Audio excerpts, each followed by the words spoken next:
Welcome to this week. My name is Gloria and I'm your host today. We are so happy that you chose to be with us today and just spend this time with us, whether you're following live or after the fact. This week is about weekly show happening every other Saturday at 2 p.m. UTC, 3 p.m. in the West, 4 p.m. Central, 5 p.m. in East Africa. We chat about current affairs ranging from pop culture to politics, um, all across the African continent. So this means everything from serious to comical. So we welcome you one more time and invite you to engage with us in the comment section, or you could also join our Discord community, or you can follow us live on the Leaders of Africa website. It's leadersofafrica.org/live. And of course, hit that subscribe button right here on Facebook. Hey guys, what's going on today? Eva, how you doing? I'm fine, thank you. How are you? Pretty good. No complaints. What was that laugh about, Peter? Oh, nothing. It's been a pretty good week this week, I would say. With the coming of the end of the semester, we're coming up on the holiday festive season in just a few short weeks. The weather will be getting colder in some places and warmer in others, so it's a time to celebrate all around. That's right. I have to confess that Christmas, end of the year in general, is just my favorite time of the year. Absolutely. Violet, what's on your mind? On my mind, quite a lot. First of all, I just say that the holidays are coming in, and I can't wait already. But yeah, so what's on my mind today is the Ethiopia conflict and the fact that it seems to be taking on ethnic tones. And so, like we discussed in the last show, Ethiopia is facing a domestic crisis. So it began on November 4th, and the fighting has been going on since then. And the prime minister, so the current prime minister is Abiy Ahmed, and while he seems to emphasize that they are after a criminal clique, there's reports that they are actually they're actually bent on ethnic cleansing. So in the northern part of Ethiopia, there is the Tigray People's Liberation Front, the dominant party there, and the Tigrayans make up about 6% of Ethiopia's population. It's about 110 people, and it's to ethnically based states. So, according to reports of the conflict is taking on ethnic undertones, and people from the Tigrayan part of the country to live or work from home, and it's affecting even national organizations like the famous Ethiopian that we're all proud of as Africa. They're saying that the workers should either leave work or work from home, including members of the armed forces. They are being asked to return their arms and basically wait until further notice. So that's quite concerning for me. As we discussed in the last show, of the conflicts in Africa tend to take on ethnic tones. We've seen that happen in Uganda currently. I know right now it's about, political disgruntlement, but it's still taking on ethnic undertones because, tribalism comes in, and then everyone is looking at one tribe as having taken over power, and others just saying, oh, but the person that wants to come in is from a particular tribe. So, picking up Ghana's last point in the last show, I don't know if democracy is really for Africa because of ethnic divide. Yeah. Well, there's obviously a lot in that. Go ahead, Peter. Yeah, I was going to say, I don't know if democracy is in conversation here when it comes to Ethiopia. Ethiopia is not a democracy for all intents and purposes.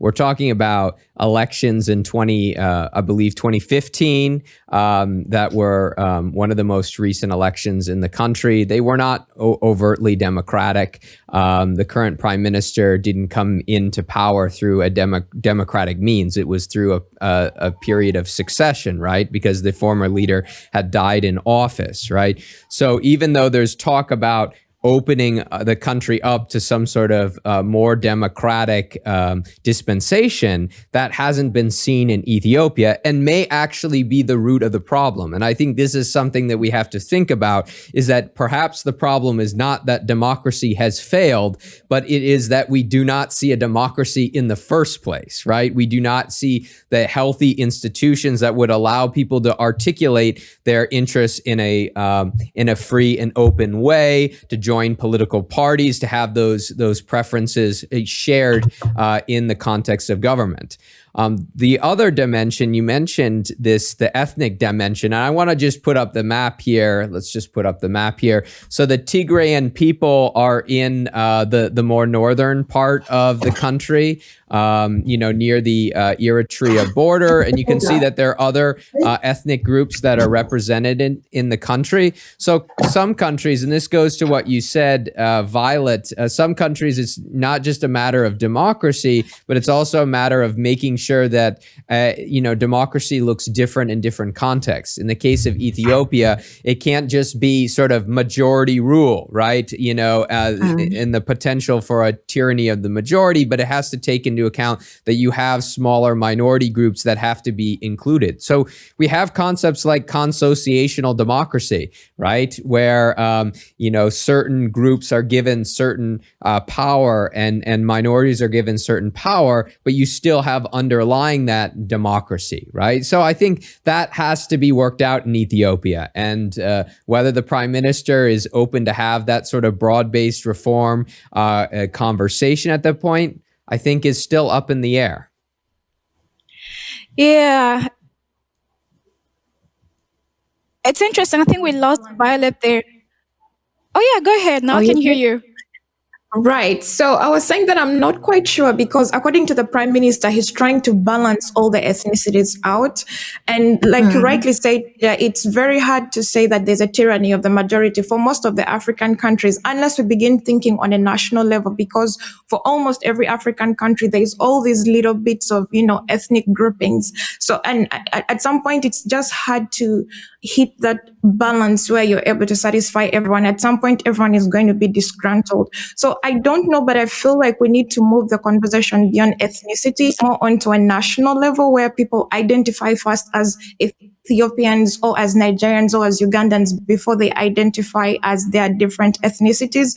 Although I don't know how exactly that is possible. Yeah. So I kind of agree with Violet on this issue of democracy. When there is an indigenous political system, there were indigenous political systems operative in Africa before the coming of the colonialists. Of course, those forms of government were not without violence of certain thoughts, were not without some internal crisis.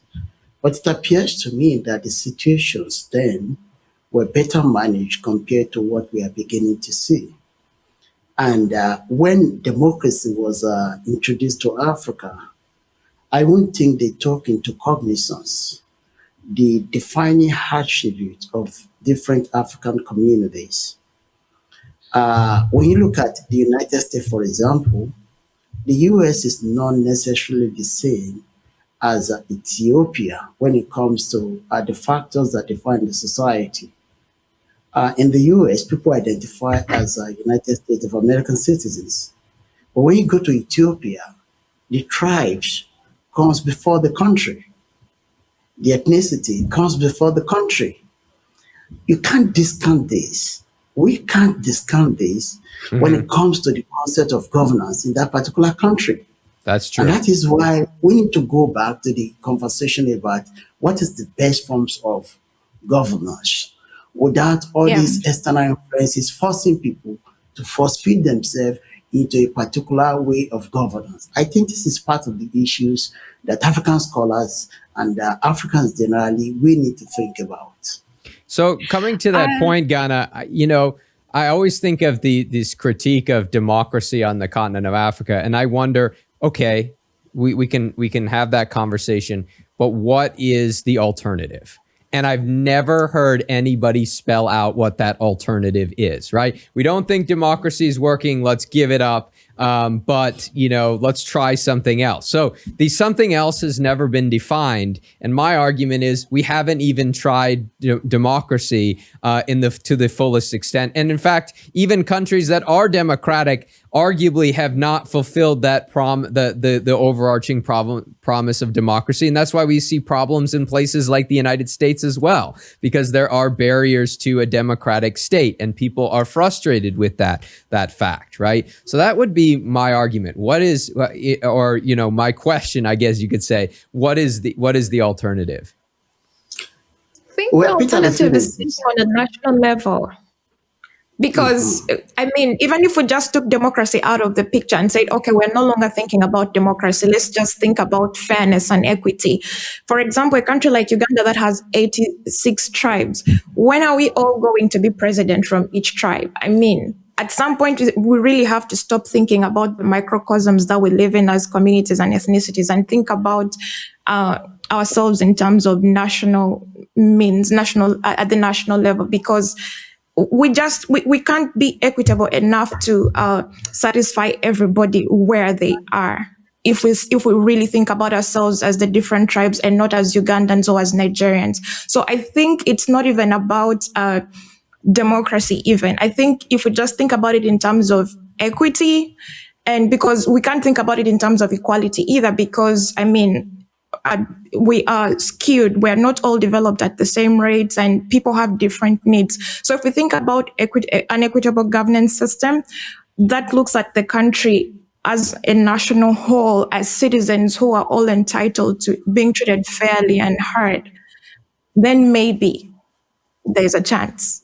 Well, then that's Yeah, I think I that's want to the add to you. crisis. That just one quick thing, Eva. I think then that's the crisis, not of democracy, but of the post-colonial state, right? And so I think that's what the conversation has to be about. If we are concerned about people's loyalties, people's sort of identity and affinity for these states, is the crisis of the post-colonial state, and what are these states really, and should people care about their allegiance to these overarching states, right? That's a question that we could open up. And in Ethiopia, to be honest with you, that's one of the questions that people have, right? You meet people from Oromia some years back, they would say, I'm not Ethiopian. I don't necessarily identify as being an Ethiopian. And maybe that may have changed with the prime minister coming from the Oromia group, right? But that's going to change over time, right? There's going to be somebody else from another ethnic group that will inevitably become, the apex leader of the country. In those cases, are they simply going to say, well, I'm no longer Ethiopian, I now feel more with my more local identity? So this is all about this crisis of the post-colonial state, in my view. Eva, you wanted to get in there. So go ahead. Yeah, I was thinking about we have to start thinking about sort of national integration. As Violet was saying, that we have to start thinking at the national level instead of thinking locally, and also from where we are from. So integration could help. Like in our schools, we go to schools with people from different tribes, different ethnic groups. So I think that is where the conversation should begin, by where teachers are promoting the idea that we are all one, we are all equal. We are, let's say, Ghanaian first, we are Nigerian first, before we are this ethnic group. The truth of the matter is that even when we are born, the emphasis is just on where you are from. I remember anytime someone meets me, they ask my full name, they're able to attribute where I come from. So your mind becomes like where you are from, instead of thinking in terms of it, thinking as a whole. So that is why we have this system where politicians come into power and they are thinking about where they are from, instead of thinking like they are leaders for the entire country. So I think that we need to start having conversation around integration, and on the fact that we are one people, um, Right. Ghana come first, Nigeria come first, Uganda come first, DRC come first before our ethnic group. Because if we don't do that, that is why we are still going to have this ethnic conflict. Anytime there's a misunderstanding, we are pointing fingers at one person or the other. We start have to we it's time we move away from that because these things Yeah. are dragging us behind in terms of development. I totally side with Eva and Violet on this. We need to put that emphasis on integration because that's the only way. There are thousands ethnic groups. How can we, if we have to please every single person, how is that even going to happen? But in Yeah. Ethiopia, looking forward, I'm curious to hear about your ideas on this. That negotiation, what we're talking about that integration, that different ethnic groups coming together. How do you see that playing out in the case of Ethiopia? Because right now, as we speak, the government has started its offense on the Tigray people. So that region right now is being bombarded by the Mhm. government. And so we had an AU envoy that was comprised of there's a delegation from Liberia, South Africa, and I think another country who came into that situation wanting to sort of to conduct a conflict mediation. They wanted to be like the middle person and talk between the two groups, but it's something that the prime minister does not want. He sees that as a foreign interference. How do you see that negotiation and people coming together happening with the tension right now in Ethiopia?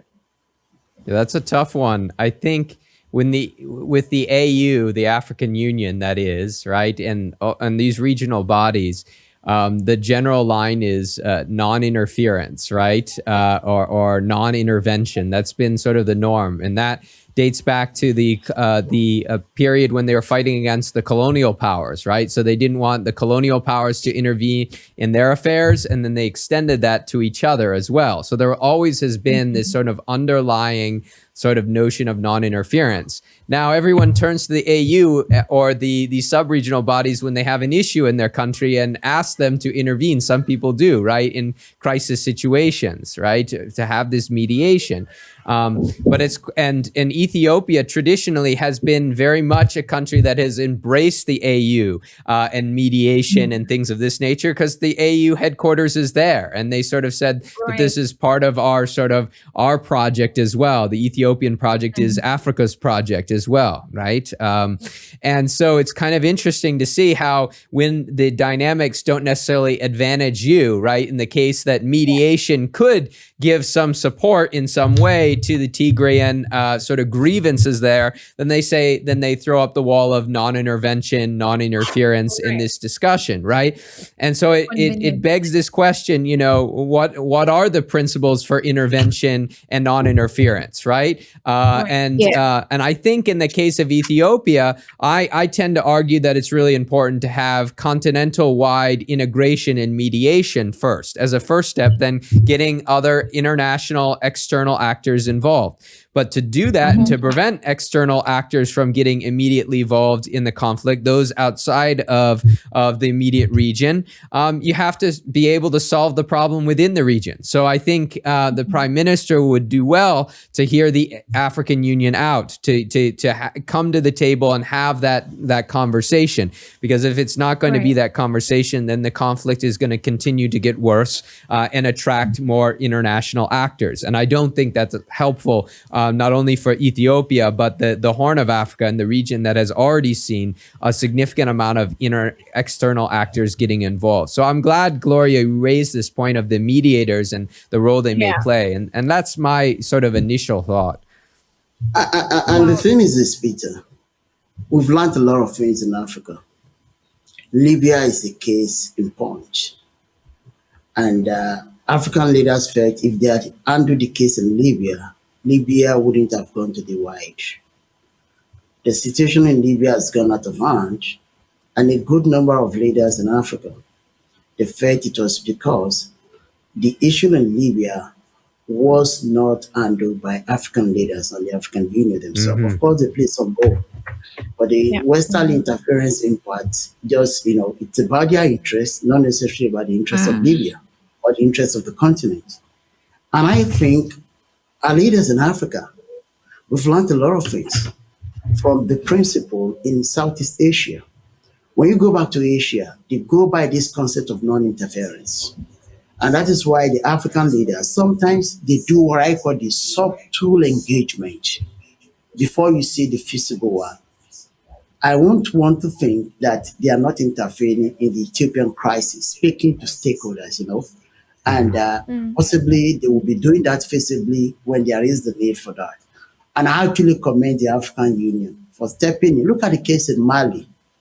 If it had been international, interference, it would have been the issue of imposition of sanction that will further exacerbate the economic situation in Mali. But Nigeria stood up, supported by the African Union, and they intervened in Mali. And they were able to sort out the crisis in a way that stability was not compromised. That African Right. formula of intervention, which is inherent and indigenous to the culture of Africa, to how we handle dispute in Africa, something that is compatible with the defining characteristics of Africa. But when you look to African society, we've always had this internal mechanism of resolving crises that understands the particularity and how issues related to ethnicity and tribalism interferes and play dominant role in our affairs. And I believe that African Union is taking to cognizance pertaining to how they are interfering in this crisis. And I'm sure they've always been involved in the Ethiopian crisis. And that is why you have some level of stability. And the crisis didn't just start now because it has a very strong history in the formation of Right. Ethiopia. When I was a student of Middle East, I took some courses, when I studied history. One of the things I did was to focus on that part of the world. It's an historic problem that has a lot of basis in external interference, external interest in that particular axis. And that is why, to me, the way things are playing out, it requires a lot of patience. It requires a lot of, pragmatism to be able to find a solution that is a win-win situation for the good people of Ethiopia and for the greater continent of Africa. And I Yeah, believe our leader will step in. there's definitely a place for mediation in all of this. And I think it will serve the Ethiopian people and the country in general well to receive the help from the AU to a certain extent. Of course, I remember in the late 90s in the DRC when Kabila, the father, unseated Mobutu, who had been in power for over 30 years. South Africa played a very important role in that process in order to ensure that there's not a crisis in the country. And I think it's very important, and especially in light of what Ghana just shared now, this is a conflict that has been there for years. And I know the prime minister's good intentions for the country, but I think that help and support from people who are in government, in the AU and regional bodies might really help in this situation here. Hmm. And it's Right, got to be Gloria. And honest. then It's got to be honest mediation too. I think that's the critical thing, right?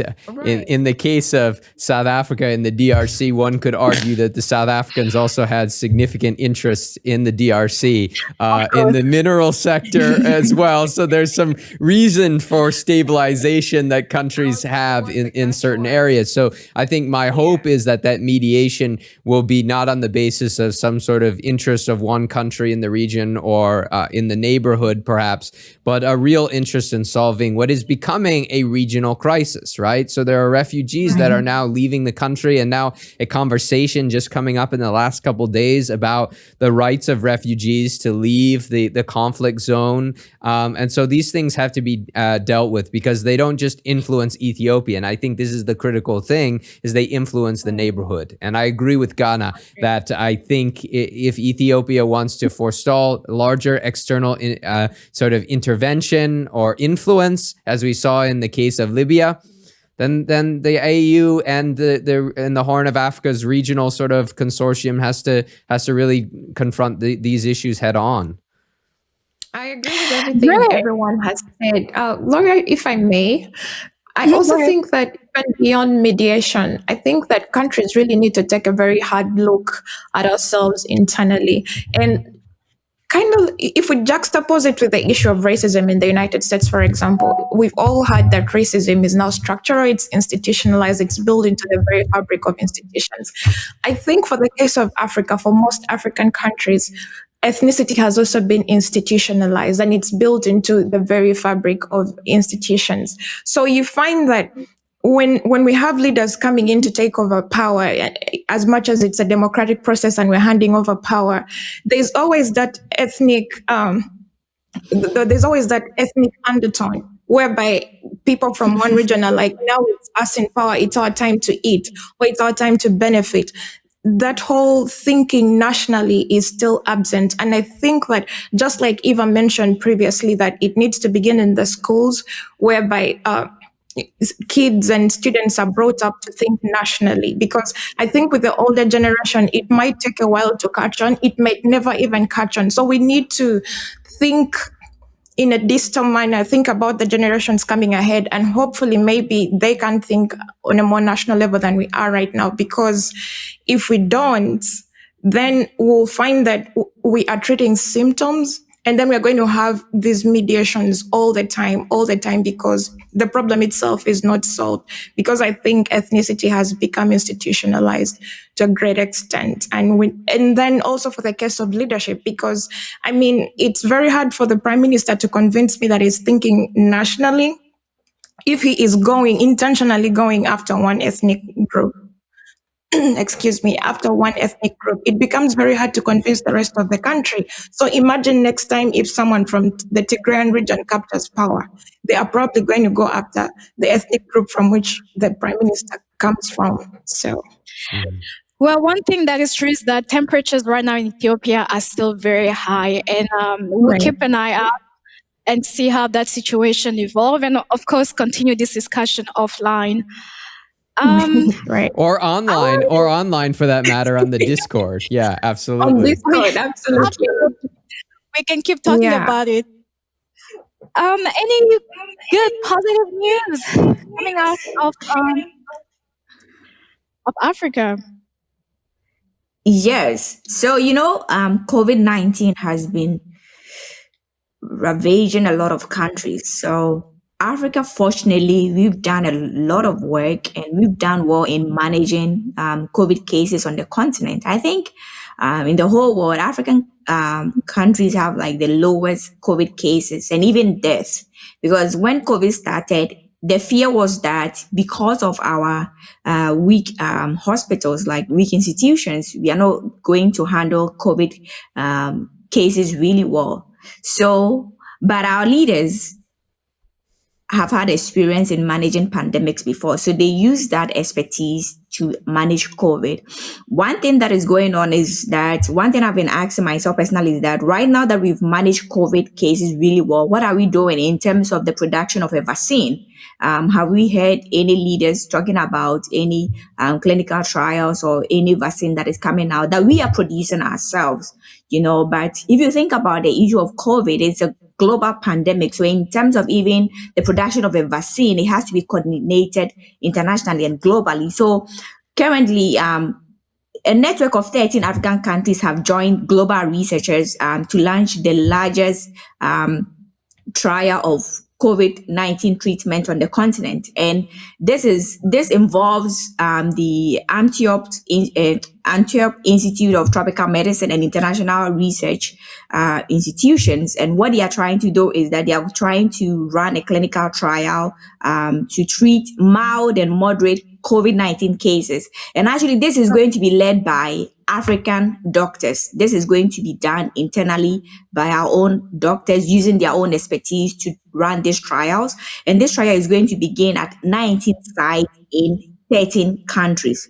And I feel like this is a wonderful news because this is not like an international organization that is just coming in to try to run some tests on us, but this is a coordinated effort and African doctors are going to be leading this trial. So for me, it's a good news for the continent. And in the coming weeks and days, we will know the effectiveness of this treatment, and from there, they'll be able to come out with a proper vaccine um, that we will use to vaccinate everyone on the continent. Yeah, it's kind of I don't Yeah, know and what interesting.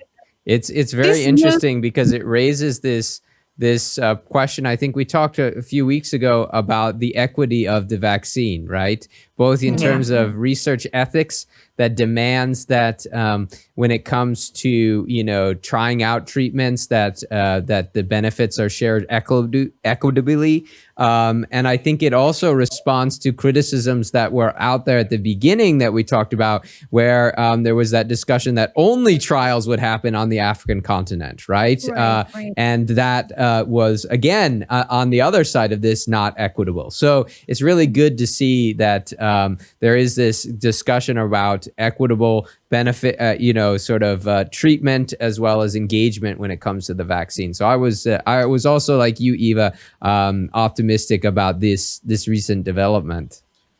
and it's something that I love for something, for the Mm. collaborative aspect of it.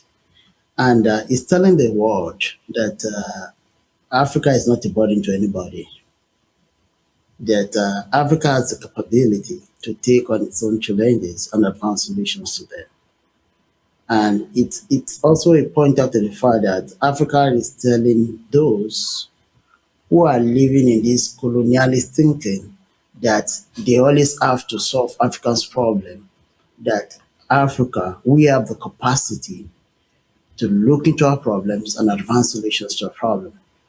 Because rather than asking what could they have learned from Africa, people started theorizing that, giving all sorts of very stupid reasons why there were not enough number of deaths in Africa, because they felt something good would come from Africa. That has always been the thinking.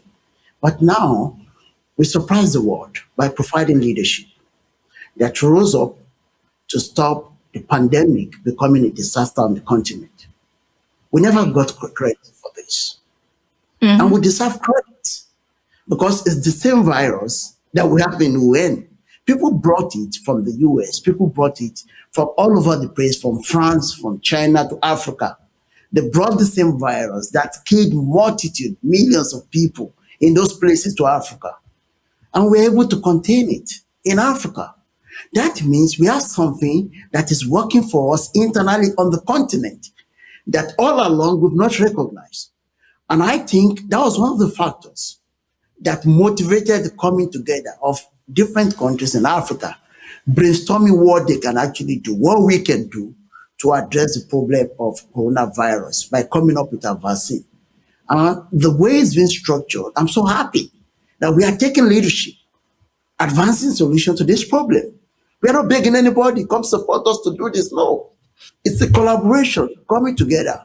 And I think it's the beginning of some of the great things that will happen on the continent. It's a message to the world as well that Africa is on the rise and that we advance solutions to our problem internally. And it's going to be motivating a lot of young scientists. But when you look at a good number of the doctors, particularly look at the vaccines that they developed in the US, a Nigerian medical doctor is one of those guys who led the research that actually contributed to the creation of this vaccine. He had his first degree in Nigeria. We've always had this capability that we've not been harnessing to advance solutions to some of the major problems even affecting the world. And I think that is the message to the world that they need to start looking at Africans differently. That Africans, we have gone beyond that level that people decide the narrative they write about Africa. We are writing the narrative and leading the process of addressing our problem internally. And that's a big plus for Yeah, the continent.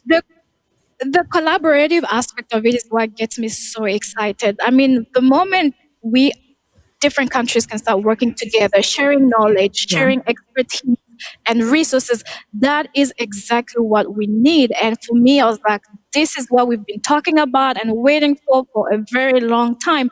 And if you notice also, some of the countries where the trials are taking place, countries that have been affected by Ebola. So this is very important, not just for COVID, but for other kind of diseases that we've seen in our country. So Right. I was so excited to see that. That is definitely a good start, and I just hope that we have many of collaborations like that. Yeah, I'm glad you point that Absolutely. out, And Gloria, about sort of some of the countries having sort of an experience with Ebola, because I think it also puts down the infrastructure for testing and trialing and distribution in some areas that may require that in the future, right? For various reasons. So I think that's a really good thing to point out and a good development. right. And then something that interested me so much about this story was the fact that, okay, they are using a combination of antiretrovirals, but then they're also using hydroxychloroquine. And I remember that drug was demonized heavily in the United States. And so I was thinking to myself, and I was having this cognitive dissonance, and I'm like, okay, so what's the story here? Because for a while it was demonized and discounted and everything, but then this is, currently the standard of care on the African continent, and it seems to be working, because if it wasn't working, then they wouldn't even be experimenting with it at this point. What do you people think? I don't know.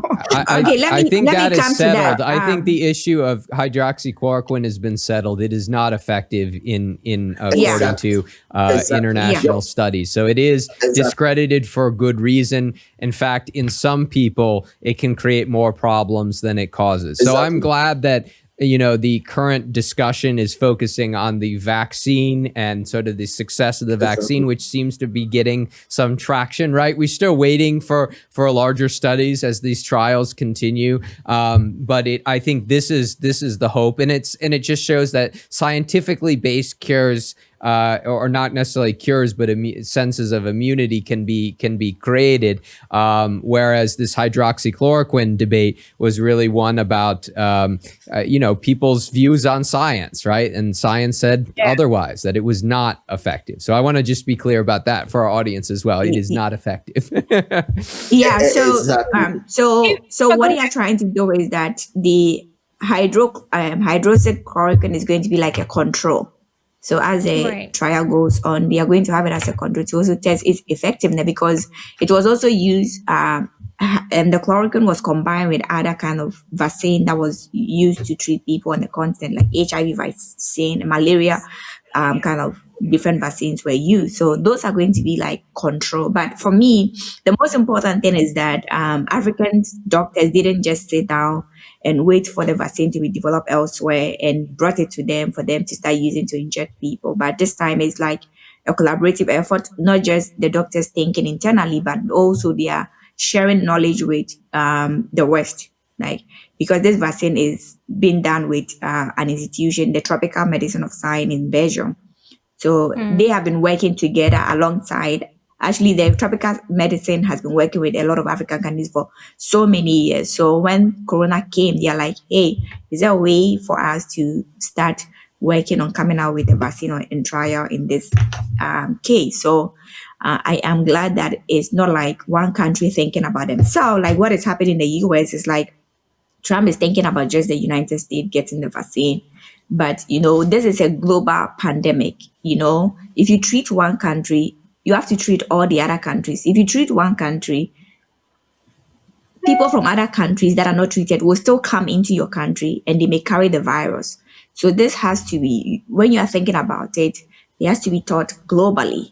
It has to be a global effort, global collaboration to help keep this virus. So I'm glad that this time Africa is part of this initiative, and African doctors are taking the lead in these trials, and they are going to come out with the results for the trials. And then from there, they'll move forward to the next stage of the vaccine. So, Yeah, a very quick Yeah, one, I Eva. but On this that issue of dependency, honestly, when Trump said they are creating a vaccine, and he talked for us about the US, I had no issue with this, honestly, because yeah. we have to take responsibilities as well, and I'm glad we took responsibility. Africa, we right. didn't go on our knee begging that, oh, please save us, give us this vaccine. We never did that. We said we have the competencies, the capability to tackle this disease headlong. And we've simply done that. We've simply done that. When Ethiopia came up with this formulation, this herbal formulation, African leaders, they don't believe in magic anymore. They don't believe in crooked science. One of the major resistance they experienced was even from Africa themselves. They said they want proof that it has to go through the standard scientific process. And that is telling us Africa has all is ready for this rigorous thing. And that is the issue with collaboration. When France proposed that they were going to use our people as experimental animals, using that colonialistic language as experimental drugs. When you try experimental drugs on them, Africa said, no, we don't want this. And what did we do? They said we came together, some countries came together, and they started looking for ways to address this problem. And they are about to do something. Look at the issue of testing kits. We develop indigenous testing kits in Africa that work for us. And that is telling us we have the potentials. And that era of going on our knees, begging for help, I think is fast becoming a thing of the past. It's gone. I want to point out that I'm glad you brought up the test kits because that is a sign. The test kit is just one of the many other things or initiatives that some African countries have been taking since the beginning of COVID.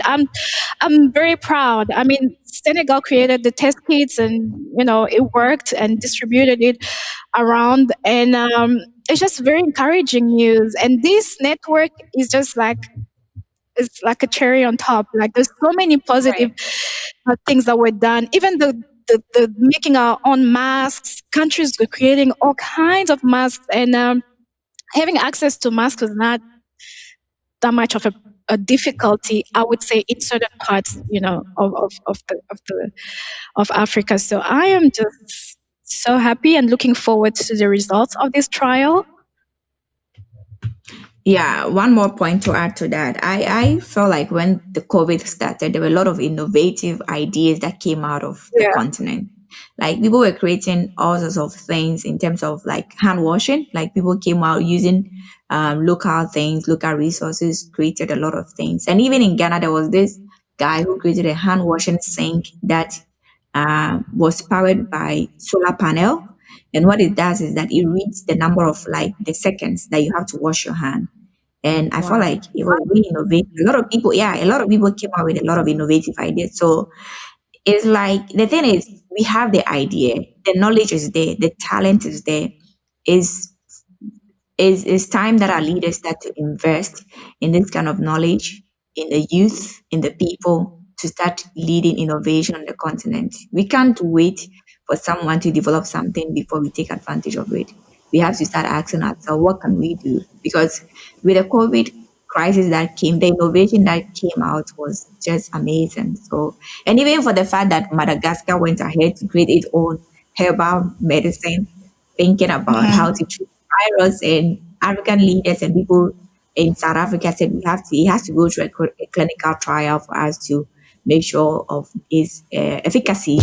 Tells you that we can do it. We can do it. We have the And brain, we have the knowledge, we have everything. We can do it. So it's time to invest in ourselves to start doing some of these things to promote and the guess end what?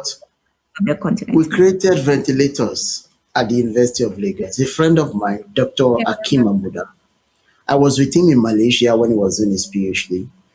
He was my lecturer at the University of Lagos when I did my undergraduate.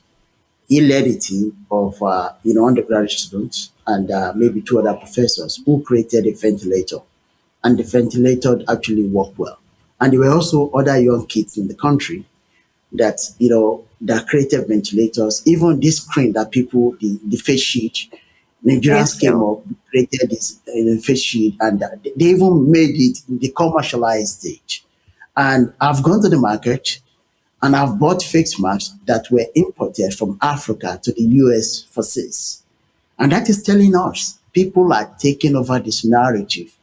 And that is the Africa that we know. Africa of immense potential. Africa that has realized that when we handle our destiny, to those from outside of Africa, it's not always in our best interest. That is not saying we are saying no, we are not going to be collaborating with other part of the world. But it's the fact that we want to take the lead, finding solutions to a problem. And this is where I commend African academics, African institutions, and the young generation of people who want to change the narrative that is known and is being projected about the world. We deserve a lot of commendation for this, and it's a plus for the continent of Africa that that narrative is changing, and the world, our world, need to recognize that. And all this Yes, is more reason totally. why we need to think nationally across the continent. Oh yeah, I agree. We can discuss this for hours, and I can tell we're all excited about this news. We have a lot to say about this. It will never stop. And we are almost reaching towards the end of our show today. I'm just curious, what other story have we got today? Yeah, so I have an interesting story on perhaps a lighter note, and that's the return of Uhuru Kenyatta, who is currently the president of Kenya in his second term as president of Kenya, has now returned to social media, in particular Twitter. And I want to put up the graphic of his Twitter account just to emphasize this point here. And one of the things that you realize about this Twitter account is that he has 4,400 followers as of last night. So only 4,000. So slightly more than Leaders of Africa. Actually, a little more than Leaders of Africa, but not too many. Certainly not in the millions. But Uhuru Kenyatta at one point did have millions of followers on Twitter, for instance, and was actually one of these leaders that got retweeted and liked quite a lot for some of his tweets on a variety of different issues. And this reason why he has very few followers is because he actually left social media for a time. He closed down his account. And of course, you're probably wondering why he did that. Well, at the time, the official message was because multiple people were accessing his social media accounts, and it created a security issue, right? So, sometimes you have those people managing your account, posting on your behalf or something of this nature, right? Particularly people who have a big profile. But that was the official line, right? We want to deal with unauthorized users. But the real story came out in the past week. Yeah, exactly. The real story came out in the past week, and it was having to do with the fact that he felt bullied on social media, right, by a lot of citizens in the country, right? And this is the general talk, right? And the reason is that Kenya is going through this discussion, which we'll talk about right now, a national kind of dialogue, and it has raised a lot of tempers in the country. There's a lot of fierce debate over it. And, Uhuru Kenyatta is getting all those sort of, at Uhuru Kenyatta, for example, with insults left and right. And he said, I rather, not have to put up with this. And I think he also said, I rather, spend time not on social media reading these kind of things and spending a night with my wife, for example, right? That was the quote from some of the newspapers in Kenya. So he's back on Twitter and social media, so you can check it out. But he's just easing back on. Wow. Yeah, congratulations. Well, first of all, I love it when I always hear, oh, that was the official story. That just gets me excited because I'm like, okay, now what's the real story? And the real story is always more interesting than the official story. But Peter, I saw something about apparently the reason why he shut down his Twitter. He put out a tweet that said something about crushing anyone who was corrupt. And then, he said it didn't matter whether that person was his sister or his brother or close relative. But then he also said closest political ally. And apparently it alluded to Ruto, and I think that didn't Who's go the down deputy? well. And William Ruto, who's the deputy president of the country. Yeah. right, which didn't go down well, and apparently that was the reason why he shut it down, because of all the political fallout. And so I'm wondering, was it really because he felt bullied, or was it because the political hot water became too hot? Well, I mean, you never can trust politicians. When politicians says, "Hey," I usually believe it's something else. I think it's all of that. But one thing I really love about what he said is this: is the issue of intimidation and harassment, bullying, which I've always have concerns about. But for somebody of his own personality to be bullied to submission is something I couldn't actually understand, because I That's what believe I'm hoping. Exactly. this For is me, I was like, this this is is a too bully sort of, extreme. this is a He bully needs to follow feeling being Trump. bullied Wasn't he the one himself. leading the bullying campaign on Twitter? I mean, on social media or something.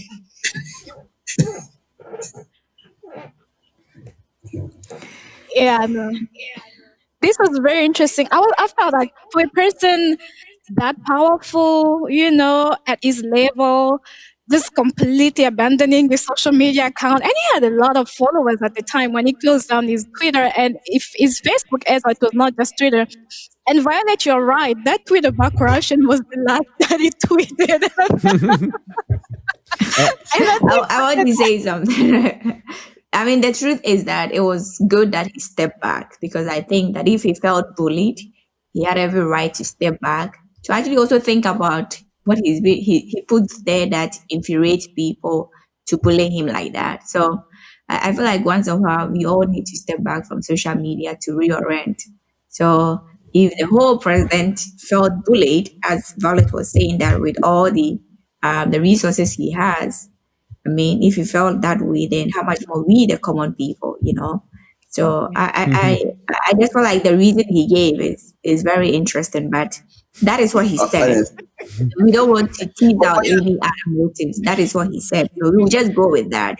All right. well, the good thing I like about it, he said, where he framed himself as a super responsible man, that he rather spend quality time with his wife. He's gotten a lot of attention to give to his wife.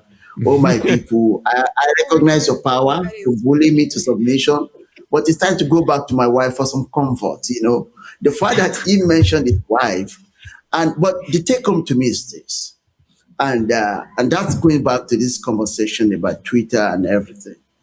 It might be, diplomatic about whatever it is, the reasons why he left Twitter. He might not be coming straight, telling us the truth.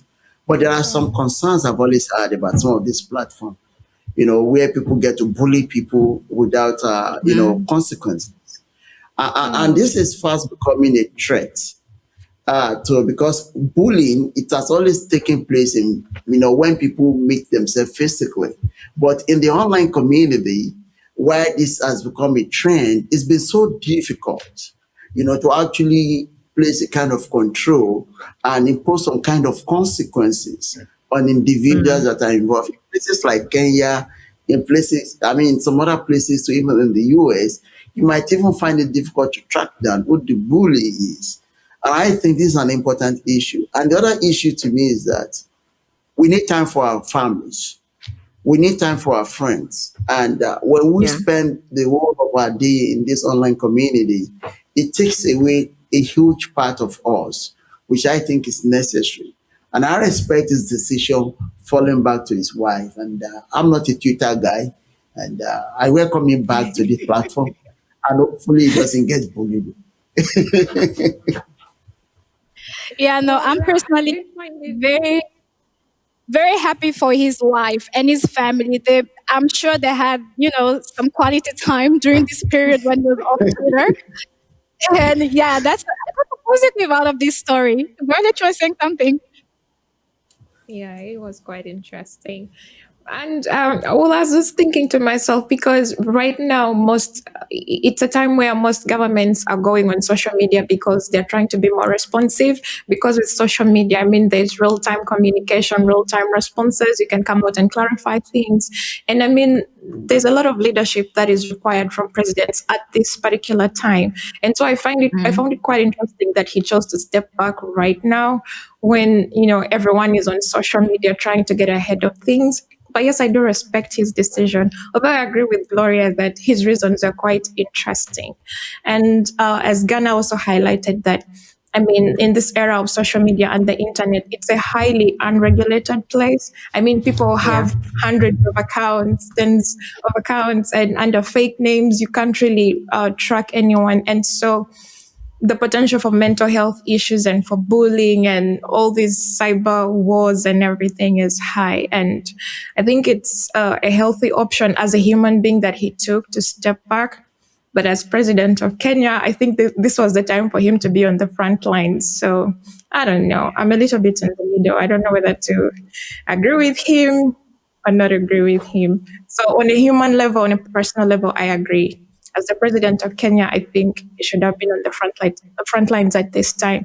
And I must say that I didn't know that when you get off Twitter, you lose all your followers. Okay, Mm. remind me not to get off Twitter. Well, I don't know how it worked, especially that it was away for a very long time, over a year. So that might have affected him losing. And I guess you have two options to either just go off for a little while under the radar or completely delete your account. Since he created a whole new account, so he probably deleted the old one. Yeah, that must have been the case. I But don't he know, but but he kept the same handle, I think, right? Or maybe he changed the handle. I will have to check that, because if he kept the same handle, then he sort of had his account or something like that. I don't know. You never know with those that are verified. They have certain rules that govern them as well, right? Special privileges and such. I just want to put up the tweets. This is his first tweet when he came back on Twitter. So it's sort of eulogizing the death of an archbishop. And then after that, he was simply tweeting out retweets of the State House Kenya. So that's the official government sort of account, one of these official government accounts. So as Violet says, maybe you step back from social media, but you should still be communicating. So in a way, you could argue there is still communication, but through these sort Yeah. of official government accounts. So he retweeted a lot of folks, and then just recently he sent out his own tweet. So he had his own tweet, a bunch of retweets, and then the other day he had his own tweet of this signing of this to endorse this bill related to the Building Bridges Initiative, also known as BBI in Kenya. And this is a large scale constitutional reform package that he's been working on. And that, as I mentioned, in Kenya is a very polarizing subject, which I'm sure in a future show we're going to talk all about BBI and the dimensions to it. But you can see that the first substantive tweet here, when he's back here related to politics, is about his engagement on this BBI initiative. Right. Well, awesome. I Thank you, guess they Peter, for started that. most And I like think president. that is a good way to sort of wind down and end our show for today. I have to say, though, we were laughing about this story, but online bullying is real and many people have been affected by it. So when you're out there, guys, please take care of yourself. Know when to put boundaries. You don't have to engage in everything. And take care of yourself. If there's something that was said, that was done, make sure that you really, really do take care of yourself. Well, that is it for today, and thank you very much for joining us today. We look forward to see you again in 2 weeks' time. In the meantime, subscribe to our YouTube channel. You could also join our Discord community. As we mentioned earlier, in our Discord platform, that's where we continue some of these conversations that we were talking about today. So we hope to see you over there. And you can follow us on LinkedIn, on Twitter, on Instagram, whatever social media platform you use. I'm sure you'll find us there. It was a pleasure being with you today, and we look forward to seeing you again in 2 weeks' time. Thank you, guys. for being such a wonderful audience and co host. Take care. Bye bye.